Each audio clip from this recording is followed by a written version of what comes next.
Good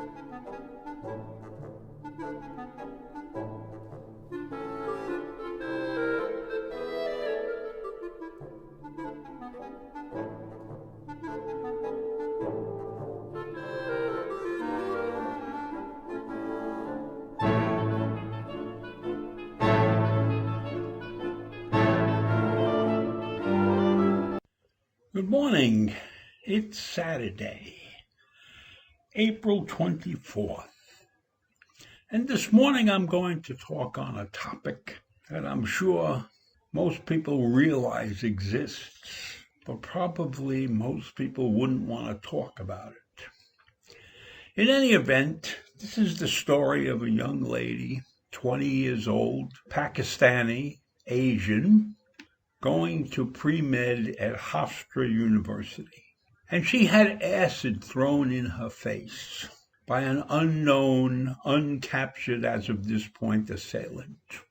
And the young lady had burns all around her face, and she lost partial sight in one of her eyes.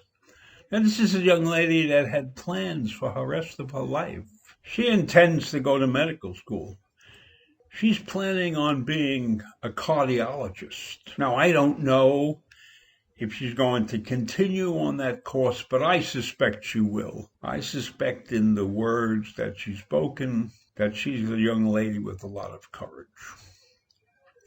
Now, what bothers me about this entire situation is that the law enforcement agencies, local and federal, have not yet declared this a hate crime. When in my mind, this is clearly a hate crime. This woman came home at night from school, parked her car, and somebody ran up to her and threw acid in her face, and then took off. If that isn't a hate crime, I don't know what is, because as far as I know, this is a fine, upstanding young woman, and there's no reason for anybody to be attacking her. So clearly, in my mind, it's a hate crime. Now, the word hate can be misleading, but when used in hate crime law, hate does not mean rage, anger, or general dislike. In the context of a hate crime, hate means bias against people, or bias against groups with special characteristics that are defined by law. So ethnicity is just one of the species that could be hated. There are probably people around, and I know for a fact they hate transgenders, or they hate people with other disabilities. So hate is a crime that's committed based on race, actual race, color, religion, national origin, sexual orientation, gender, or disability. That's a wide range to declare hate crimes. However, in my mind, this was clearly a hate crime, and I don't need to have the law enforcement waiting to capture this person and then decide that it's a hate crime. And of course, this person will get a defense counsel and everything else. But this is a heinous crime. This was a heinous crime. And in my mind, this crime deserves the maximum penalty. And I don't know what the maximum penalty is described by law, because the young lady didn't die or anything, so it's not a murder. But this is a crime that will clearly affect her life. They don't expect the sight in the damaged eye to fully recover. And even if it had fully recovered, the person who committed this crime should be locked up forever. No chance of parole. We need to have extremely tough laws on this particular type of crime. Now, under the U.S. Constitution, under the First Amendment of the Constitution, a person cannot be prosecuted simply for their beliefs. You can believe whatever you want. And if people are upset about your beliefs, that's too bad. This is a free country. We can believe whatever we want to believe.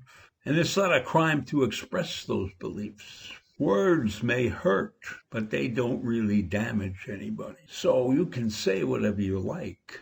And while it might be despicable and unacceptable in certain areas of society, it's not against the First Amendment. But the First Amendment doesn't protect you from committing a crime. And if that crime is conduct that's rooted in philosophical beliefs because you don't like a particular segment of society, then that's a hate crime. And we have hate crime laws. And I'm not familiar with all the hate crime laws that we have. But I know in a hate crime, once you have done physical damage to a person, a simple jail sentence for a couple of years is not sufficient in my mind. A person who has affected the life of another, affected the life in a way that recovery is almost impossible. And even if recovery is possible, the hate crime is a heinous thing, and it should be severely punished.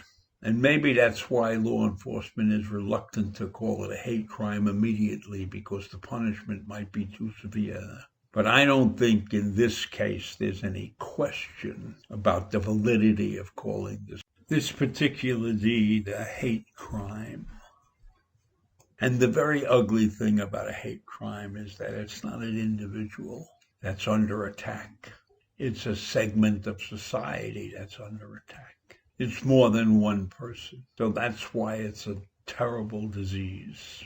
So I think that hate crimes should be treated for what they are, a danger to society. And that means that people perpetrating hate crime should get maximum sentences, no parole, life in jail if that's possible.